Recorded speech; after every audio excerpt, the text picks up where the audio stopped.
All right, guys. This video is really just setting up our low poly project. Before we really go and do any research of kind of who we want to do for the project, it's best to set up the file.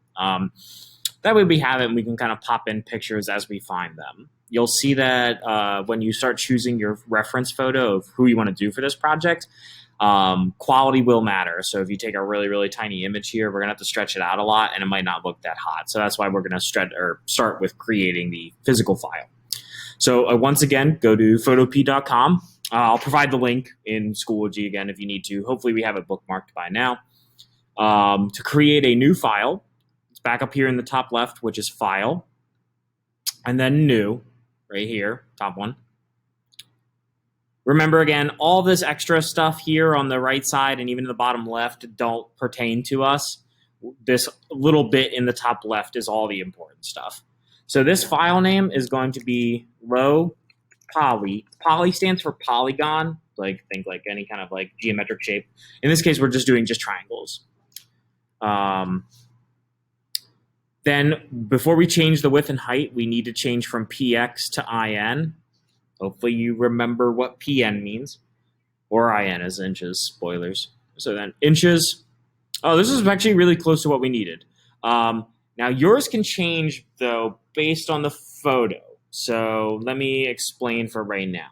The width is going to be 17 inches and the height's going to be 11. That's going to get you a print like this one of Julian Edelman from the Patriots right here. If your picture that you find is more tall, we'll have to swap it. We'll change it from a rectangle like this to a tall rectangle like that. But for right now, do width 17, height 11.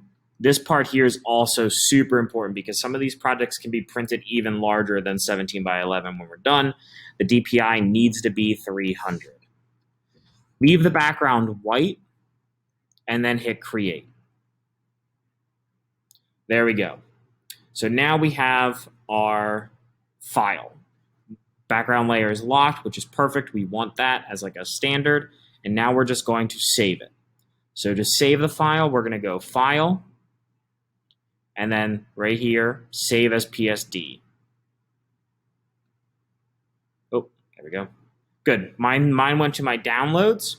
If you're on a laptop or desktop, make sure that you move it to a different location. I'm going to just literally click and drag this from downloads right to my desktop. So now I have it right here for later.